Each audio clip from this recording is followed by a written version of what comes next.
ఇది క్రెడిట్ చోరీ డిసార్డర్ అంటే. ఇప్పుడు భోగాపురం పైన కూడా బయలుదేరాడు. 5 సంవత్సరాలు ఏం పనులు చేయలా, పట్టించుకోలా, కనీసం ఒక్కసారి వెళ్ళి చూడలా. ఇప్పుడు ఎయిర్పోర్ట్ అయిపోయింది, ప్రధానమంత్రి గారు వచ్చి ఓపెనింగ్ వస్తుంటే ఇప్పుడు బయలుదేరాడు మహానుభావుడు. అందుకే ఆ జబ్బు ఉంది పాపం. లండన్ మందులు సరిగ్గా పనిచేయట్లేదు ఈ మధ్యన.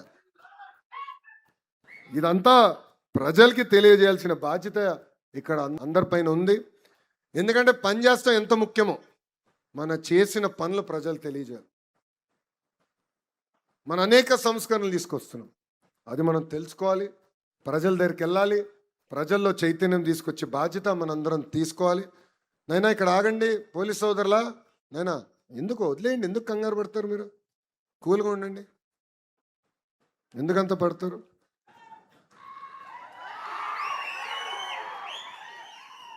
మీరు లేనప్పుడు మా వాళ్ళు ఉన్నారబ్బా నాతో. కంగారు పడద్దు, ఇక్కడ ఎవడు ఏం చేయడలే. గొడ్డలి, గొలకరాయి, కోడి కత్తి మా పార్టీ కాదురా భయ్.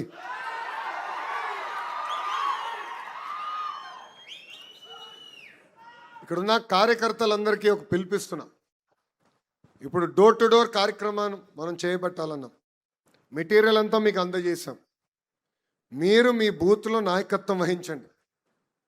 ప్రతిరోజు 30 గడుపులు ఓర్పు సహనంతో వెళ్ళి మాట్లాడాలి, చేసిన మంచి పనులు చెప్పాలి. దాని తర్వాత వాళ్ళు ఏమైనా అడిగితే ఆ ఫీడ్బ్యాక్ రాసుకోండి. ప్రోగ్రాం మొత్తం అయిన తర్వాత మై టీడీపీ ద్వారా మిమ్మల్ని అడుగుతాం ఫీడ్బ్యాక్. అయ్యా మీ బూత్లో ఏమన్నారు ప్రజలు, ఎక్కడ బాగా చేస్తున్నాం అని చెప్పారు, ఎక్కడ మనం ఇంకా చేయాల్సి ఉంది అని ప్రజలు వివరిస్తున్నారు, ఏం చెప్పారో మేము తెలుసుకుంటాం. ఆ యాప్ ద్వారా మేము తెలుసుకుంటాం. దయచేసి కార్యక్రమం మనం అందరం జయప్రదం చేయాలి, అందరం కష్టపడాలి. ఎందుకంటే నేను చెప్పా మన నియోజకవర్గం 50-50 అంటే 50% సార్లు గెలిచాం, 50% సార్లు ఓడిపోయాం.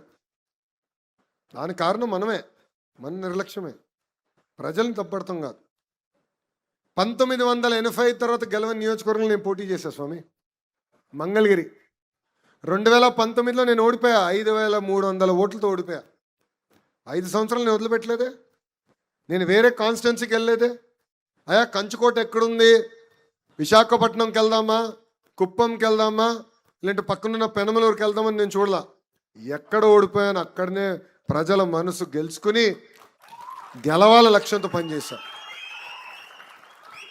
ఆంధ్ర రాష్ట్ర చరిత్రలో టాప్ 3 స్థానంలో 91,000 మెజార్టీతో మంగళగిరి నేను కైవసం చేసుకున్నాను. అదే కార్యకర్తలు, అదే నాయకత్వం. కొత్త నాయకులు రాలా, కొత్త కార్యకర్తలు ఆ సమయం లేరు. ఉన్న నాయకత్వం, ఉన్న కార్యకర్తలే ప్రజల దగ్గరికి వెళ్ళారు. కరెక్ట్గా లోకేష్ 23 రోజుల ముందర వచ్చాడు. లోకేష్ ఏంటో మీకు అర్థం వల్ల, మీ సమస్యలు మావాడికి అర్థం వల్ల ఓడిపోయాం. 5 సంవత్సరాలు కష్టపడ్డాం, అనేక సంక్షేమ కార్యక్రమాలు చేసాం. గుర్తుపెట్టుకోండి, ప్రతిపక్షంలో ఇంత కష్టపడ్డా అంటే అధికారంలోకి వచ్చిన తర్వాత ఎంత కష్టపడతాం, ఎంత మంచి పనులు చేయగలుగుతామని ప్రజలందరికీ వివరించారు. నేను డోర్ టు డోర్ తిరిగా, దానివల్లనే అంత మెజార్టీతో నేను గెలిచా. ఇక్కడ కూడా మనందరం కష్టపడాలి. మళ్ళీ చెప్తున్నా, పార్టీలో నాయకులం మేము శాశ్వతం కాదు. తెలుగుదేశం పార్టీ అనేది శాశ్వతం, పార్టీ వ్యవస్థ అనేది శాశ్వతం. ఆ పార్టీ బలోపేతం కోసం మనందరం కష్టపడాలి, అందరం కృషి చేయాలి. అంతేగాని ఎవరు ఉంటాడు ఆయన చెప్తే పదవులు వస్తాయి అనుకుంటే మటుకు చాలా ఇబ్బంది పడతాం మనం. పనిని నమ్ముకోండి, డోర్ టు డోర్ కష్టపడండి, మిమ్మల్ని ఎత్తుక్కుంటా వచ్చే బాధ్యత నేను తీసుకుంటానని కార్యకర్తలందరికీ మళ్ళీ తెలియజేసుకుంటూ, ప్రభుత్వ కొనసాగింపు గురించి ఇప్పుడే భరత్ గారు కూడా మాట్లాడారు. ఇది చాలా చాలా అవసరం. మనకి ఓటమి కొత్త కాదు, గెలుపు కొత్త కాదు.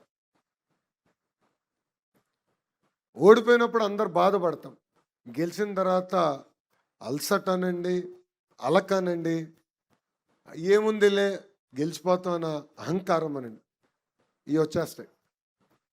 దానివల్ల మనం నష్టపోతాం కాదు, కార్యకర్తలు మనం నష్టపోతున్నాం. కేసులు పెట్టించుకుంటాం, కొన్ని సందర్భాల్లో మనం కొడతారు, కొన్ని సందర్భాల్లో మన ప్రాణాలు తీసేస్తారు. సో ఒక పక్కన మనం నష్టపోతున్నాం, ఇంకో పక్కన ఆంధ్ర రాష్ట్రం నష్టపోతుంది. ఈరోజు ఒక గుజరాత్ రాష్ట్రంలో అదే ప్రభుత్వం కంటిన్యూస్గా వచ్చేగల ఏ స్థాయిలో ఉందో చూడండి ఒక్కసారి.